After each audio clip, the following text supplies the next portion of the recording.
আমরা এখনো স্বাধীনতা অর্জন করতে পারি নাই। আমরা সেদিন স্বাধীনতা অর্জন করতে পারবো যেই দিন বাইতুল মুকাদ্দাস আমাদের হাতে হবে ইনশাআল্লাহ। ওই দিন আমরা 10 গুণ মূল্য আদায় করবো ইনশাআল্লাহ। এই যে আমাদের এক একটা ভাই, এক একটা বোন, এক একটা আমাদের শিশু, এদের এক একটা রক্তের, মাজলুমদের রক্তের 10 গুণ চড়া মূল্য আদায় করবো ইনশাআল্লাহ। আমাদের বাচ্চাদেরকে বোম মেরে হত্যা করা হয়েছে, আমাদের বোনদেরকে দিনের পর দিন ধর্ষণ করা হয়েছে, বিগত 100 বছর হয়ে গেল। আর আশপাশে অনেক মুনাফিক বসে আছে, এরা টু শব্দ পর্যন্ত করতে পারে না। ধিক তোমাদের রাজতন্ত্রের উপরে, তোমাদের ক্ষমতার উপরে ধিক্কার জানাই আমরা। যেই ক্ষমতা নিয়ে তোমরা ইহুদিদের বিরুদ্ধে দাঁড়াতে পারো না, এই ক্ষমতার উপর আমরা ধিক্কার জানাই। ইমামুল মাহদী যখন আসবেন এবং ঈসা ইবনে মারইয়াম যখন আসবেন, ইনশাআল্লাহু তাআলা এই গোরার তাগুতি শক্তির কোনো অস্তিত্ব এই পৃথিবীতে থাকবে না ইনশাআল্লাহ। আমরা এটাও জানি 80টা পতাকা একত্রিত হবে। কতটা? 80টা পতাকা একত্রিত হয়ে মুসলমানদের বিরুদ্ধে তারা যুদ্ধ করবে। ইতিহাসের ছাত্র কেউ থাকলে আমার সামনে দাঁড়ায় বলেন তো, যে এই পুরো বিশ্বের ইতিহাসে কোনোদিনও 80টা ফ্ল্যাগ একত্রিত হয়ে মুসলমানদের বিরুদ্ধে লড়েছে? হয়েছে এই ঘটনা কখনো? তার মানে হয় বর্তমানে হবে অথবা ভবিষ্যতে হবে। আর আপনাকে যদি জিজ্ঞাসা করি এটা কাদের দ্বারা সম্ভব, পুরো বিশ্বের 80টা ফ্ল্যাগকে একত্রিত করা কাদের দ্বারা সম্ভব? আপনার বিচক্ষণতা থাকলে, খিদির যদি আপনি হয়ে থাকেন, আপনি বুঝতে পারবেন কাদের দ্বারা সম্ভব। এখন এটা হলো জিওপলিটিক্যাল অবস্থা। তবে ওইখানে যে ওদের মধ্যে সবাই এক তা নয়, ওদের মধ্যেও দুটো ভাগ আছে। এক শ্রেণীর নাসারা আছে যারা মুসলমানদের কাছাকাছি থাকবে, যারা দেখবেন মুসলমানদের পক্ষে অবস্থান নেবে। আর এক শ্রেণীর নাসারা থাকবে যারা মুসলমানদের সরাসরি শত্রুতা করবে। এই বিষয়ে আল্লাহ পাক সূরা মাঈদার মধ্যে স্পষ্ট বলেছেন, ইয়া আইয়ুহাল্লাযীনা আমানু, হে মুমিনগণ, লা তাত্তাখিযুল ইয়াহুদা ওয়ান নাসারা আউলিয়া, তোমরা ইহুদি এবং নাসারাদেরকে বন্ধুরূপে গ্রহণ করো না। কে বলেছেন? কে বলেছেন? এখন আপনি কি আল্লাহর দিকে তেরে আসবেন? আপনি কি আল্লাহর সামনে আল্লাহর দিকে তেরে আসবেন? হ্যাঁ, আল্লাহ আপনি কেন এই কথা বললেন, আপনি কেন অসাম্প্রদায়িক কথা বললেন, এমন কথা বলবেন? আল্লাহ বলছেন সূরা মাঈদা আয়াত নাম্বার 51-তে, কত নাম্বার? আল্লাহ বলছেন, ইয়া আইয়ুহাল্লাযীনা আমানু, হে মুমিনগণ, তোমরা যদি মুমিন হয়ে থাকো, লা তাত্তাখিযুল ইয়াহুদা ওয়ান নাসারা আউলিয়া, ইহুদি এবং নাসারাদেরকে বন্ধুরূপে গ্রহণ করো। এখন কি আল্লাহ পাক সব ইহুদিকেই বলছেন, সব ইহুদি সব নাসারাকেই বলছেন, সব খ্রিস্টানকে বলছেন? উত্তর না। কাদেরকে বলছেন? বা'দুহুম আউলিয়াউ বা'দ, ইহুদি নাসারার মধ্যে যারা একে অপরের বন্ধু, ইহুদি নাসারাদের মধ্যে যারা একে অপরের বন্ধু, আল্লাহ পাক তাদেরকে আমাদেরকে বন্ধুরূপে গ্রহণ করতে নিষেধ করেছেন। কেন? আল্লাহ পাক বলেছেন, ওয়া মান ইয়াতাওয়াল্লাহুম মিনকুম ফাইন্নাহু মিনহুম, তোমাদের মধ্যে কেউ যদি ওদের দিকে চলে যায়, ওদের দিকে মুখ ফিরায়, ওদের সাথে বন্ধুত্ব করে, অ্যালায়েন্স করে, তাহলে সে এই উম্মার কেউ না, সে তাদের অন্তর্ভুক্ত হয়ে যাবে। এখন আপনি বলেন তো, সারা বিশ্বের ইহুদি এবং খ্রিস্টানরা কি একসাথে আছে? না, ওদের মধ্যে কিন্তু বিভক্তি আছে, আছে না? ওদের মধ্যে বিভক্তি আছে। খেয়াল করে দেখেন, এই ইস্যুগুলোতেও সব খ্রিস্টান কিন্তু একসাথে ইহুদিদের পক্ষ নেয় নাই। ভালো করে খেয়াল করে দেখবেন, বোঝার চেষ্টা করবেন, ওয়ার্ল্ড অ্যাফেয়ার্স বুঝবেন। ওদের মধ্যে ডিভাইডেশন আছে। আল্লাহ পাক বলছেন সব ইহুদি সব খ্রিস্টান খারাপ এমন নয়, তাদের মধ্যেও ভালো মানুষ আছে। কিন্তু যে ইহুদি যে খ্রিস্টানরা একে অপরের বন্ধু, তাদেরকে তোমরা বন্ধুরূপে গ্রহণ করো না। তাহলে আমাকে বলেন তো, স্ট্রেট ফরওয়ার্ড বলি, যে যারা প্যালেস্টাইনে জুলুম করছে, যে জারজ রাষ্ট্র, তাদের বন্ধু কোন খ্রিস্টানরা? কোন পৃথিবীর কোন সভ্যতার খ্রিস্টান রাষ্ট্রগুলো ওকে মদদ দিয়েছে বলেন তো দেখি? সর্বপ্রথম ওকে বড় করেছে ব্রিটেন। কে বড় করেছে? এবং এই পশ্চিমা সভ্যতা, ওর সাথে আরো অনেকগুলো কান্ট্রি আছে। তারপরে দ্বিতীয় বিশ্বযুদ্ধের পর 1914 সালে যখন অটোম্যানদেরকে পরাজিত করা হয়েছে, তখন ব্রিটেন ইহুদিদেরকে ঢুকিয়েছে জেরুজালেমে। তারপরে পেলে বড় করেছে। তারপর যখন ওরা একটু শক্তিশালী হয়ে গেছে, তখন ব্রিটেনের রোল শেষ। দ্বিতীয় বিশ্বযুদ্ধের পর সে দায়িত্ব চাপিয়ে দিয়েছে আমেরিকার হাতে। এরপরে সে এই জারজ রাষ্ট্রটাকে আস্তে আস্তে বড় করতে করতে ওই শিশু থেকে একদম ঘোড়সাওয়ারের ঘোড়ায় পরিণত করেছে, আরো শক্তিশালী করেছে। এবং বিগত 1945 থেকে এই 2024 পর্যন্ত, এখন পর্যন্ত প্রত্যক্ষ মদত দিয়ে সে তাকে বিশ্বের রুলিং স্টেট বানিয়েছে। এখন সে বিশ্বের মুসলমানদেরকে বলে, ওঠো, মুসলমানরা ওঠে, বসতে বললে বসে। বাস্তবতা এটা না যে আপনার অনেক মসজিদ আছে, অনেক মাদ্রাসা আছে, অনেক মুসলমান আপনারা, যুব সমাজের একদম বিস্ফোরণ, একজন বক্তা আসছে, একদম আল কোরআনের আলো ঘরে ঘরে জ্বালো। আদতে এগুলোর কোনো মূল্য হচ্ছে না। আদতে এগুলো দিয়ে সারা বিশ্বে দিন প্রতিষ্ঠা হচ্ছে না। কারণ বিশ্বের বাস্তবতা আমরা বুঝতে পারি নাই। বিশ্বের বাস্তবতা বুঝতে হলে খিজির হতে হবে। বিশ্বের বাস্তবতা এইটাই যে ওরা এখন এত শক্তিশালী একটা অবস্থায় গিয়েছে, ওখান থেকে আমাদেরকে তারা কন্ট্রোল করা শুরু করেছে বিগত প্রায় 100 বছর থেকে। কত বছর থেকে? এগুলো আমাদের হুঁশই নাই। আমরা মনে করি মাশাআল্লাহ আমি 5 ওয়াক্ত নামাজ পড়ি, মাস কাম খালাস, আমি যাকাত দিয়েছি কাম খালাস, আমি একদম পর্দা করি মাশাআল্লাহ সব কাম খালাস, আমি একটা মসজিদ করেছি বাস কাম খালাস, আমি মাশাআল্লাহ একটা মাদ্রাসা চালাই বাস দিন কাম হয়ে গেছে। No, not at all. Question গেলেও না, যতদিন পর্যন্ত মুসলমানরা আবার সেই উমর ইবনে খাত্তাবের শাসন কায়েম করতে পারে নাই, এই বিশ্বে মুসলমানরা স্বাধীন নয়। আমরা এখনো স্বাধীনতা অর্জন করতে পারি নাই। আমরা সেদিন স্বাধীনতা অর্জন করতে পারবো যেই দিন বাইতুল মুকাদ্দাস আমাদের হাতে হবে ইনশাআল্লাহ। ওই দিন আমরা 10 গুণ মূল্য আদায় করবো ইনশাআল্লাহ। এই যে আমাদের এক একটা ভাই, এক একটা বোন, এক একটা আমাদের শিশু, এদের এক একটা রক্তের, মাজলুমদের রক্তের 10 গুণ চড়া মূল্য আদায় করবো ইনশাআল্লাহ।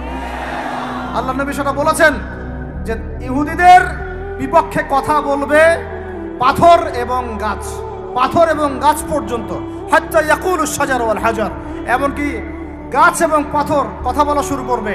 ইয়া মুসলিম, হে মুসলিম সৈন্য, ইন্না ওয়ারাইল ইয়াহুদ, আমার পিছনে ইহুদি সৈন্য দাঁড়িয়ে আছে, তাল ফাকতুলহু, আসো একে হত্যা করে যাও। এই দৃশ্য দেখার জন্য এখনো এই সভ্যতা বাকি আছে ইনশাআল্লাহ। ইনশাআল্লাহ আমরা 10 গুণ চড়া মূল্য আদায় করবো ইনশাআল্লাহ। আমাদের মাজলুম ভাইদেরকে হত্যা করা হয়েছে, আমাদের বাচ্চাদেরকে বোম মেরে হত্যা করা হয়েছে, আমাদের বোনদেরকে দিনের পর দিন ধর্ষণ করা হয়েছে, বিগত 100 বছর হয়ে গেল। আর আশপাশে অনেক মুনাফিক বসে আছে, এরা টু শব্দ পর্যন্ত করতে পারে না। ধিক তোমাদের রাজতন্ত্রের উপরে, তোমাদের ক্ষমতার উপরে ধিক্কার জানাই আমরা। যেই ক্ষমতা নিয়ে তোমরা ইহুদিদের বিরুদ্ধে দাঁড়াতে পারো না, এই ক্ষমতার উপর আমরা ধিক্কার জানাই। ওর যে ওই মাজলুম ভাইরা অনেক ভালো, যারা ওই গুটি কয়েক লাঠিসোঁটা নিয়ে এদের প্রতিবাদ করেছে। ইনশাআল্লাহ এই প্রতিবাদ কিয়ামত পর্যন্ত থাকবে ইনশাআল্লাহ। আর আমাদের সরকার যদি আমাদেরকে সুযোগ করে দেয়, ইনশাআল্লাহ আমরা সেখানে শরীক হব ইনশাআল্লাহ। আমরা তো আর বিচ্ছিন্নভাবে শরীক হতে পারবো না। আমরা একটা জাতি গঠন করব। আমরা তো রাষ্ট্রের বাইরে না, আমরা সরকারের বাইরে না, আমরা বিদ্রোহী না, আমরা সরকারের বিরুদ্ধে কোনো অবস্থান নেই না। আমরা দাবি জানাবো, যদি আমাদের প্রত্যেক সদস্যকে, মানে আমাদের এই যে আমাদের দেশের যারা প্রশাসনে আছেন, আমজনতার মধ্যে আছেন, যাদের মধ্যে জিহাদের জাজবা আছে, যারা ইহুদিদের সাথে জিহাদ করতে চায়, এই মানুষগুলোকে আপনারা প্রশিক্ষিত করেন, করে গাজায় পাঠান ইনশাআল্লাহ।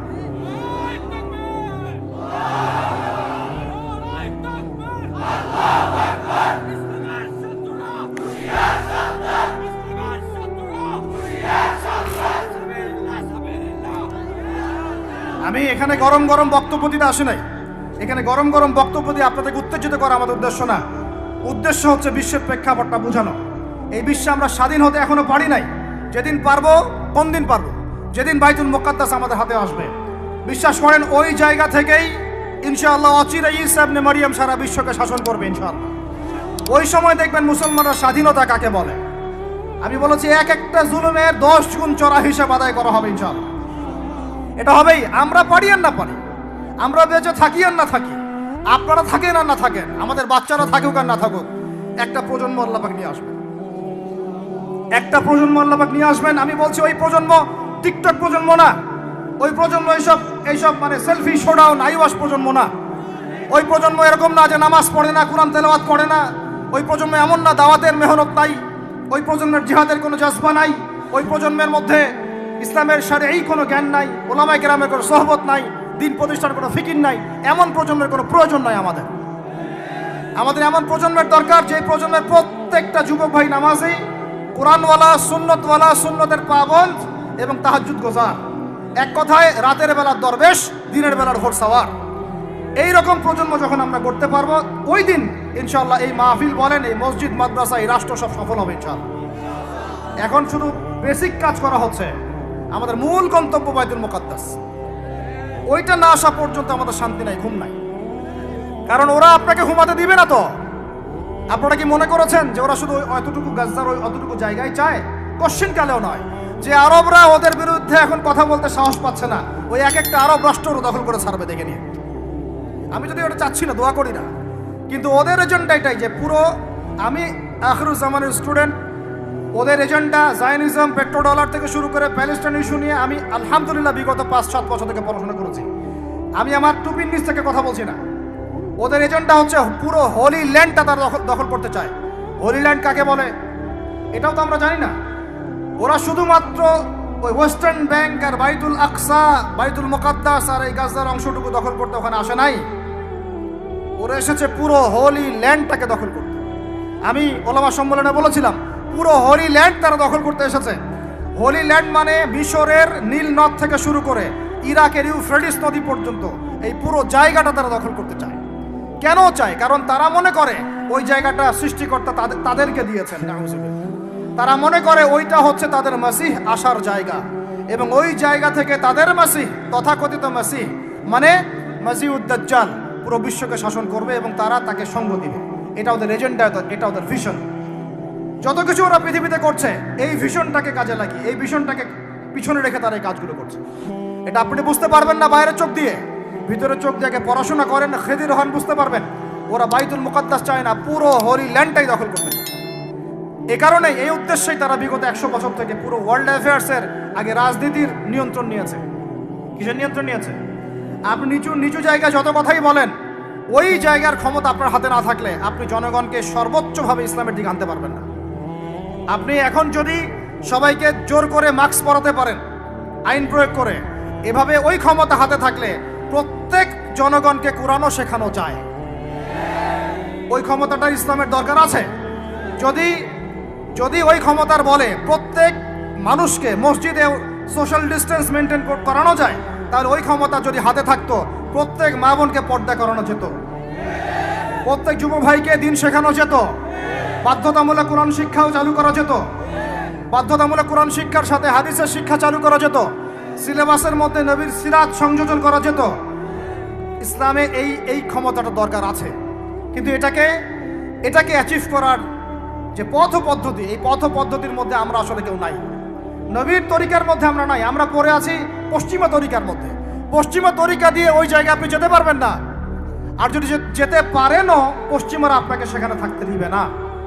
আমাদের এখানে সবচেয়ে ভালো মানুষ যিনি, এখানকার এই এলাকার যিনি দায়িত্বশীল, তিনি যদি সবচেয়ে মুত্তাকি পরহেজগার মানুষ হন, তিনিও যদি দাঁড়িয়ে বলেন যে আমি ইসলামের পক্ষে আছি, কোরআনের পক্ষে আছি, হাদিসের পক্ষে আছি, আমি বাইতুল মুকাদ্দাসের পক্ষে আছি, মাজলুম ফিলিস্তিনিদের পক্ষে আছি, তার উপর থেকে চাপ চলে আসবে।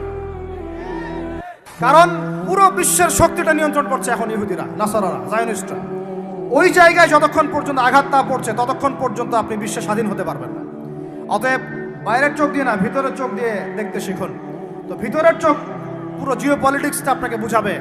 ভিতরের চোখ দিয়ে দেখলে আপনি দেখবেন মুসলমানরা এখনও তাদের অধীনে পরাধীন হয়ে আছে। এখান থেকে আমরা স্বাধীনতা চাই ইনশাআল্লাহ। আল্লাহ পাক আমাদেরকে সেই স্বাধীনতা অর্জন করার তৌফিক দান করেন।